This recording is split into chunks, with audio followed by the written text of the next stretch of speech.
എൻ്റെ പ്രണയം ഭാഗം 24. കുറച്ചു സമയം മിണ്ടാതെ അവനും കണ്ണുകളടച്ച് അവൻ്റെ ദേഷ്യത്തെ നിയന്ത്രിക്കാൻ എന്ന പോലെ നിന്നു.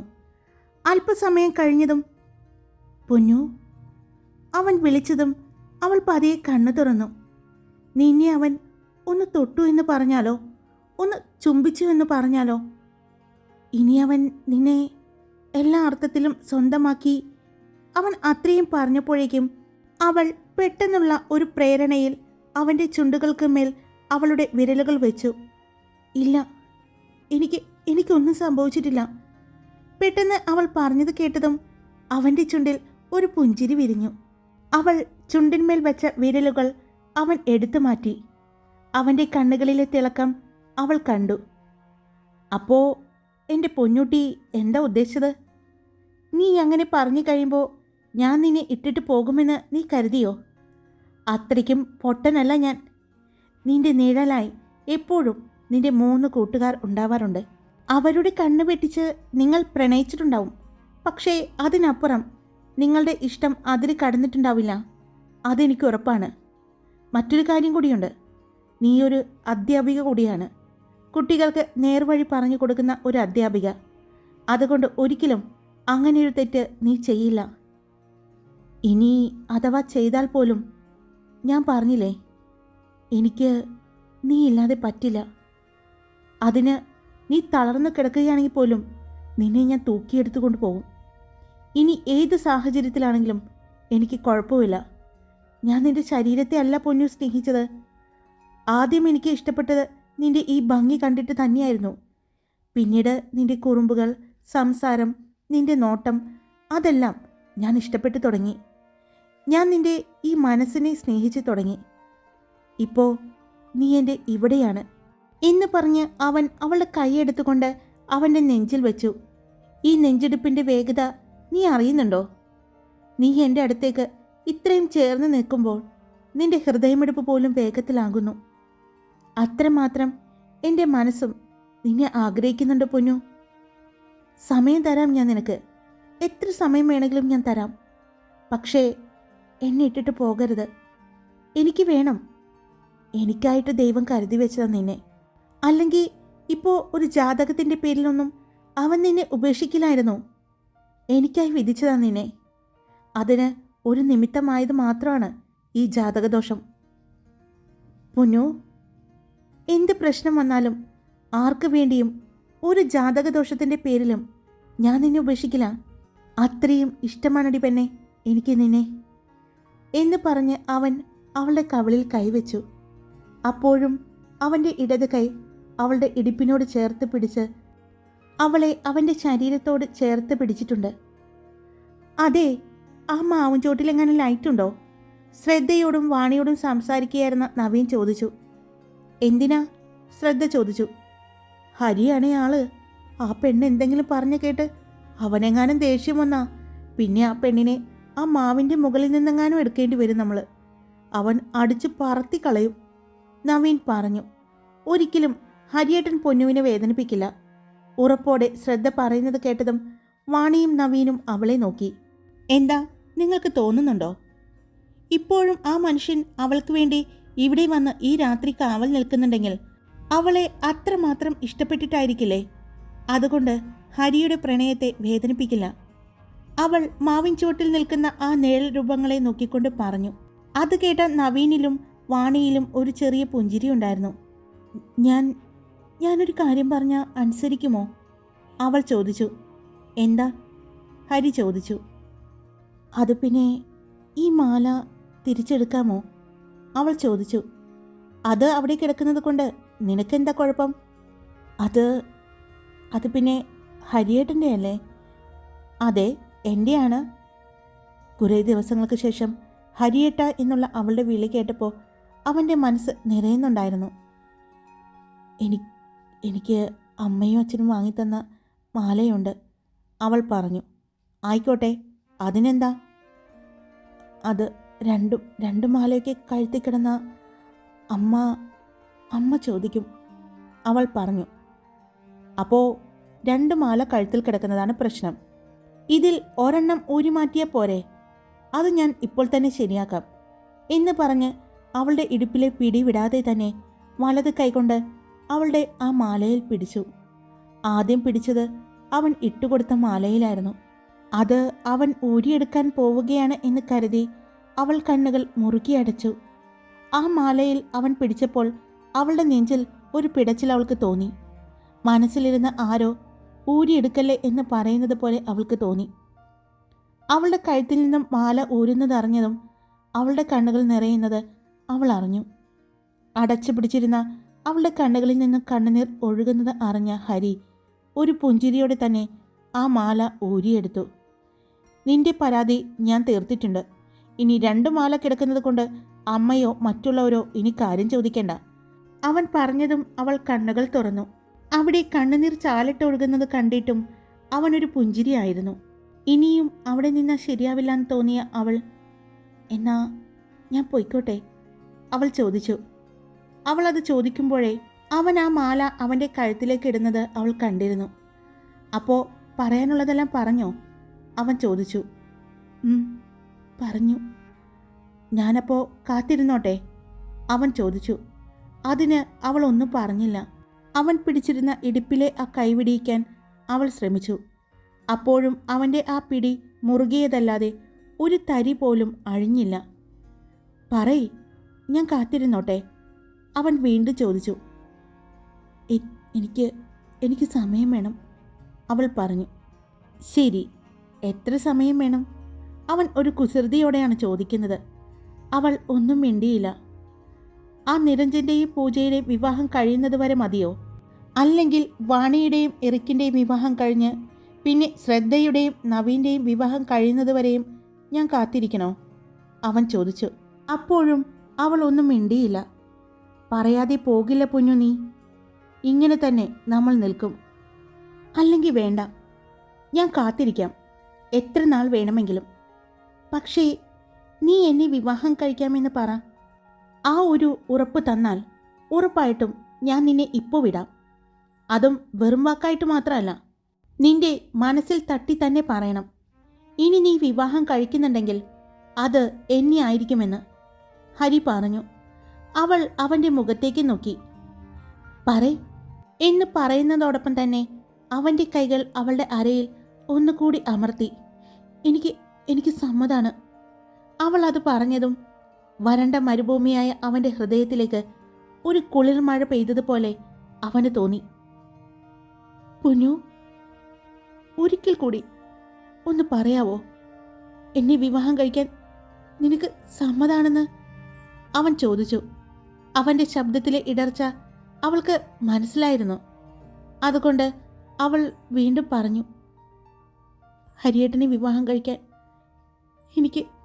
എനിക്ക് സമ്മതാണ്. പക്ഷേ എനിക്ക് കുറച്ച് സമയം വേണം, അവൾ പറഞ്ഞു. മതിയടി പെണ്ണെ, ഇനി ഈ ഹരി കാത്തിരുന്നോളാം, എത്ര നാൾ വേണമെങ്കിലും, എൻ്റെ ഈ പെണ്ണിനായി. അത്രയും പറഞ്ഞ് അവൻ ഇന്നലെ ചെയ്തതുപോലെ തന്നെ അവളുടെ നെറ്റിയിൽ ഒന്ന് ചുംബിച്ചു. അവളൊന്ന് ഞെട്ടി അവനെ നോക്കി. ഞെട്ടണ്ട, ഇന്നലെ തന്നത് തന്നെയാണ്, എൻ്റെ അവകാശമാണ്. അത്രയും പറഞ്ഞ് അവൻ അവളെ വിട്ടു. അവൾ നടന്ന് വാണിയുടെയും ശ്രദ്ധയുടെയും അടുത്തേക്ക് ചെന്നു. അവളുടെ പുറകെ തന്നെ ഹരിയും. കഴിഞ്ഞോ? ഇനി പോകാലോ? അല്ല, ഇനിയും ഇങ്ങനെ വന്ന് കാവല് നിൽക്കണോ? എനിക്ക് കാറി കിടന്നുറങ്ങിയാലേ ഒരു സുഖവുമില്ല. ബെഡിൽ കിടന്നുറങ്ങിയാലേ ഉറക്കം ശരിയാവൂ, നവീൻ പറഞ്ഞു.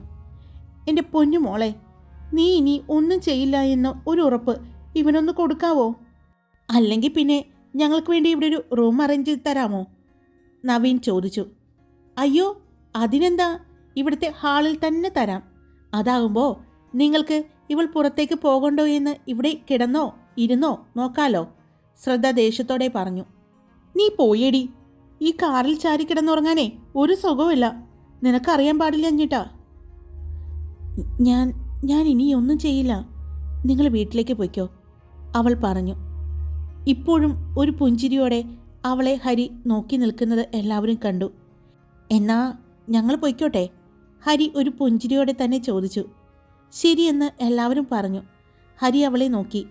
അവൻ യാത്ര പറയുമ്പോൾ തലയൊന്ന് അനക്കി. അപ്പോഴും അവളൊന്നും മിണ്ടാതെ അവിടെ തന്നെ നോക്കി നിന്നതേയുള്ളൂ. നവീനും അവരോട് യാത്ര പറഞ്ഞു. രണ്ടുപേരും കുറച്ച് നടന്നതും ഹരി നിന്നു. പിന്നെ തിരിച്ച് അവരുടെ അടുത്തേക്ക് തന്നെ വന്നു. പൊന്നുവിൻ്റെ കൈ പിടിച്ച് കുറച്ച് മുന്നിലേക്ക് നിന്നു. മാല പൊട്ടിയിട്ട് മാറ്റി വാങ്ങിയതാണെന്ന് അമ്മയോട് പറഞ്ഞാൽ മതി കേട്ടോ. അവൻ പറഞ്ഞപ്പോൾ ഒന്നും മനസ്സിലാവാതെ അവൾ അവൻ്റെ മുഖത്തേക്ക് നോക്കി. അവൻ അപ്പോഴാണ് അവൻ്റെ കഴുത്തിൽ കിടക്കുന്ന മാല അവളെ കാണിച്ചു കൊടുത്തത്. അത് കണ്ടതും അവൾ വേഗം അവളുടെ കഴുത്തിലേക്ക് നോക്കി. അത് ഹരി ഇന്നലെ ഇട്ട മാല അവളുടെ കഴുത്തിൽ തന്നെയുണ്ട്. ഹരിയുടെ കഴുത്തിൽ കിടക്കുന്ന മാല തൻ്റെയാണെന്ന് അവൾ കണ്ടു. അവൻ ഒരു കണ്ണിറക്കി കാണിച്ചുകൊണ്ട് അവിടെ നിന്നും വേഗം ഓടി. അവനെ തന്നെ നോക്കി നിന്ന നവീൻ്റെ കൈ പിടിച്ചുകൊണ്ട് അവൻ പോകുന്നത് കണ്ടതും, എന്താടാ, എന്താ പറ്റിയേ? എന്തിനാ നീ ഇങ്ങനെ ഓടുന്നേ?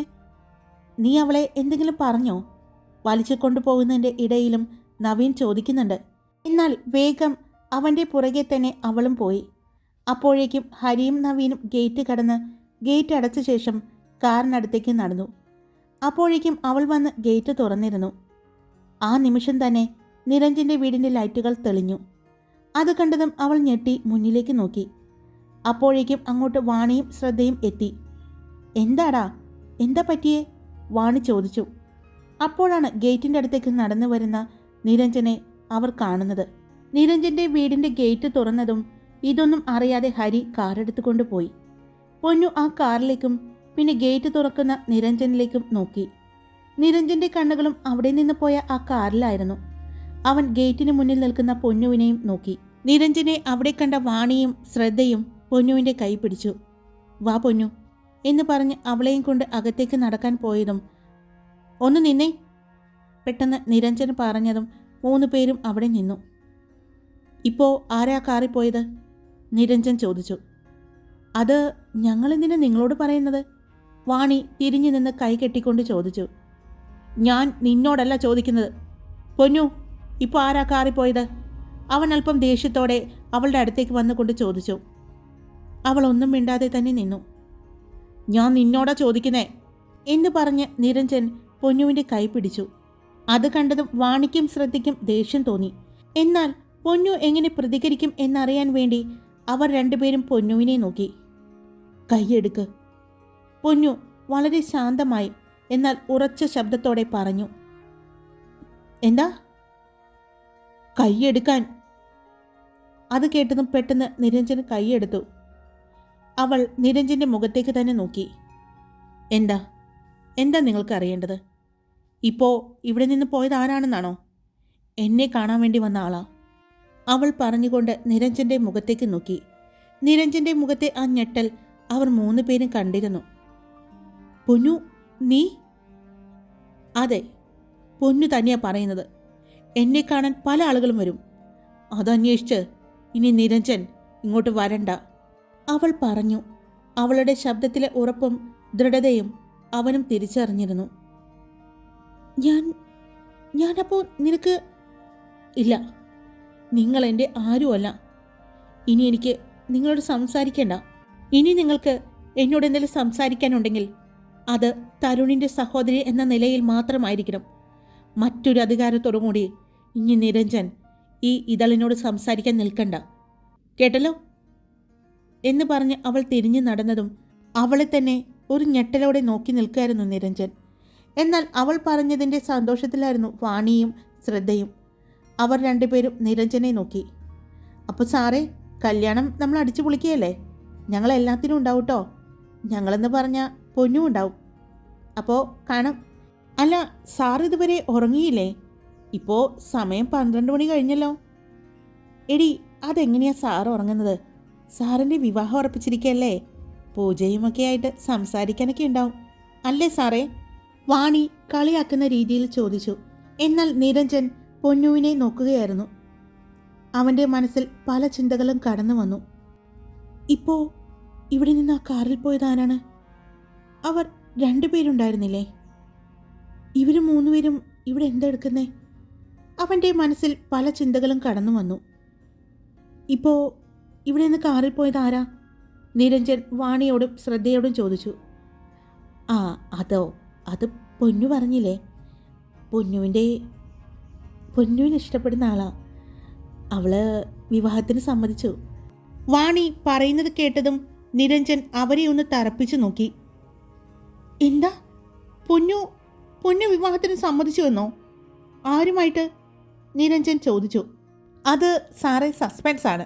മാഷച്ചനും ടീച്ചറമ്മയും കൂടി വന്നിട്ട് അവർ ഇവിടെ വന്ന് പൊന്നുവിനെ പെണ്ണ് കാണാൻ വേണ്ടി വരാൻ വെയിറ്റ് ചെയ്യുകയാണ്. അതിൻ്റെ ഒന്നും ആവശ്യമില്ല. എന്നാലും ചടങ്ങുകൾ അതുപോലെ തന്നെ നടക്കട്ടെ എന്ന് വിചാരിച്ചിരിക്കുകയാണ് ഞങ്ങൾ. മുത്തശ്ശി വന്നിട്ടുണ്ട്, കണ്ടില്ലായിരുന്നോ? ഇനി പൊന്നുവിൻ്റെ വിവാഹം കഴിഞ്ഞിട്ട് മുത്തശ്ശി പോകുന്നുള്ളൂ എന്ന് പറഞ്ഞിരിക്കുകയാണ്. അപ്പോൾ സാറിൻ്റെ വിവാഹം കഴിഞ്ഞാൽ പിന്നെ എന്തായാലും വേഗം പൊന്നുവിൻ്റെ ഉണ്ടാകും. അത് കഴിഞ്ഞ് പിന്നെ ഇതേ ഇവളുടെ, പിന്നെ എൻ്റെ, അങ്ങനെ ഫോർ ദ പീപ്പിൾ എല്ലാവരും വിവാഹം കഴിക്കും അടുത്ത് തന്നെ. അല്ലേടി വാണി? ശ്രദ്ധ ചോദിച്ചു. പിന്നല്ലാതെ. ആ പിന്നെ ഞങ്ങൾക്ക് ആർക്കും കിട്ടാത്തൊരു ഭാഗ്യമാണ് പൊന്നുവിന് കിട്ടിയിരിക്കുന്നത്. പൊന്നുവിന് വിവാഹം കഴിക്കാൻ പോകുന്ന ആള് സൂപ്പറാണ്. സാർ അറിയും. ആളുടെ പേര് ഞങ്ങൾ എന്തായാലും പറയുന്നില്ല. അത് അവർ തന്നെ രണ്ടുപേരും നേരിട്ട് പറയട്ടെ. അങ്ങനെ അറിഞ്ഞാൽ മതി സാറ്. സാറ് സമയം കളയണ്ട. ഇനി സാറ് അധികം ഉറക്കൊഴിക്കാൻ പാടില്ല. കല്യാണം ആകുമ്പോഴേക്കും ആകെ ക്ഷീണിച്ചു പോയല്ലോ. മുഖമല്ല ഉറങ്ങാതെ വല്ലാതെ ആകും. പോയി സമാധാനമായിട്ട് കിടന്നുറങ്ങും. അങ്ങനെ പറഞ്ഞുകൊണ്ടിരിക്കുമ്പോഴാണ് വാണിയുടെ കയ്യിലെ ഫോൺ റിങ് ചെയ്യുന്നത്. അവൾ ഫോണിലേക്ക് നോക്കി. അതിൽ ഹരിയുടെ നമ്പർ കണ്ടതും, കണ്ടോ ഇപ്പോൾ ഇവിടെ നിന്ന് പോയതേയുള്ളൂ. അപ്പോഴേക്കും വീണ്ടും ദേ അവളെ വിളിക്കുന്നു. ഞങ്ങൾ ഈ ഫോണൊന്ന് അവൾക്ക് കൊടുക്കട്ടെ കേട്ടോ, അല്ലെങ്കിൽ പിന്നെ വല്ലാതെ വഴക്ക് പറയും. അവളെ അല്ല കേട്ടോ, ഞങ്ങളെ. അവളുടെ നമ്പറിൽ ഇതുവരെ വിളിച്ചിട്ടില്ല. അതിനുള്ള അനുവാദം അവൾ കൊടുത്തിട്ടില്ല. പക്ഷേ ഇന്നത്തെ കൊണ്ട് ഞാൻ നിർത്തുന്നുണ്ട് എൻ്റെ ഈ ഫോണിലേക്കുള്ള വിളി. അവർക്ക് എന്തെങ്കിലും പറയാനുണ്ടെങ്കിൽ അവർ അവരുടെ ഫോണിൽ പറയട്ടെ. എന്തിനാ ഞങ്ങളുടെ ഫോണിലേക്ക് വിളിച്ച് സംസാരിക്കുന്നേ? അത് മോശമല്ലേ? എന്നാ സാറ് ചെല്ല്, ഞാൻ ഈ ഫോണൊന്ന് കൊടുക്കട്ടെ. അത്യാവശ്യമാണ്, അല്ലെങ്കിൽ പോയ ആൾ ഇപ്പോൾ തന്നെ വരും. ആ പിന്നെ സാറേ, നാളത്തെ കഴിഞ്ഞ് കോളേജിൽ വെച്ച് കാണാട്ടോ. ഇനിയിപ്പോൾ സാറ് തിരക്കല്ലേ, നടക്കട്ടെ. എന്തെങ്കിലും ആവശ്യമുണ്ടെങ്കിൽ ഞങ്ങൾ വിളിച്ചാൽ മതി, ഞങ്ങൾ വരാം. പിന്നെ ഞങ്ങൾ 4 സഹോദരിമാർ കൂടിയുണ്ട്. കല്യാണത്തിന് ഞങ്ങൾക്ക് 4 പേർക്കും സാരി എടുത്ത് തരണം കേട്ടോ. പെങ്ങന്മാർക്ക് ആങ്ങളെ സാരി എടുത്ത് തരേണ്ടത് ഒരു ചടങ്ങുണ്ട്. നന്ദ ചേച്ചിക്ക് എടുത്തു കൊടുക്കുമ്പോൾ ഈ 4 പെങ്ങന്മാരെയും മറക്കരുത്, പ്രത്യേകിച്ച് പൊന്നുവിന്.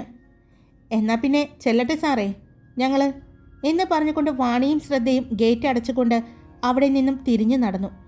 എന്നാൽ എല്ലാം കേട്ട് ആകെ തറഞ്ഞു നിൽക്കായിരുന്നു നിരഞ്ജൻ.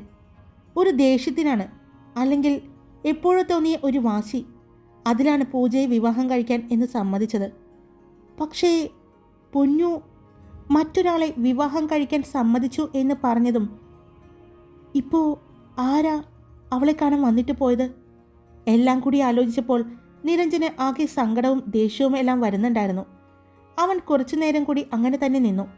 പിന്നെ പൊന്നുവിൻ്റെ വീടിൻ്റെ മുകൾ നിലയിലേക്ക് നോക്കി. പൊന്നുവിൻ്റെ റൂമിൻ്റെ ബാൽക്കണിയിലേക്ക് അവൻ നോക്കി. അവിടെ ആരെയും കാണാതെ അവൻ അല്പനേരം കൂടി അങ്ങനെ തന്നെ നിന്ന് തിരിച്ചുപോയി.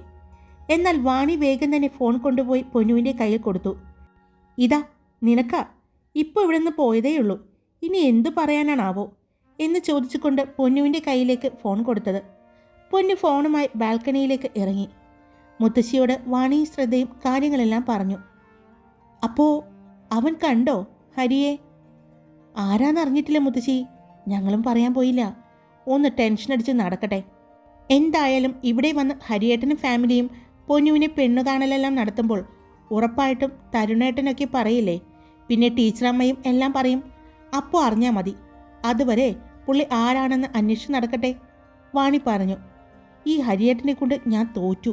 ഇനി എന്തായാലും പൊന്നുവിൻ്റെ നമ്പറിലേക്ക് വിളിക്കാൻ പറയണം, എനിക്ക് കിടന്നുറങ്ങണ്ടേ, വാണി പറഞ്ഞു. അത് കേട്ട് മുത്തശ്ശിയും ശ്രദ്ധയും ഒന്ന് പുഞ്ചിരിച്ചു. എന്നാൽ ബാൽക്കണിയിൽ ഫോണുമായി നിന്ന പൊന്നു ഒന്നും സംസാരിക്കുന്നുണ്ടായിരുന്നില്ല. പൊന്നു, അത് ഇനി മനസ്സിൽ ആവശ്യമില്ലാത്ത എന്തെങ്കിലും വെച്ച് നടക്കരുത് കേട്ടോ. കാത്തിരിക്കാൻ ഞാനുണ്ട് എന്നുള്ള ഓർമ്മ വേണം, അവൻ പറയുന്നുണ്ട്. എന്നാൽ ഒന്നും മിണ്ടാതെ പൊന്നു ഫോണും പിടിച്ചുകൊണ്ട് തന്നെ നിന്നു. ഒന്നും പറയില്ല എന്നുള്ള വാശിയിലാണോ നീ? ഹരി ചോദിച്ചു. എന്നാൽ പൊന്നുവിൻ്റെ ശ്രദ്ധ പോയത് ആ കാറിൽ നിന്നും കേൾക്കുന്ന പാട്ടിലേക്കായിരുന്നു.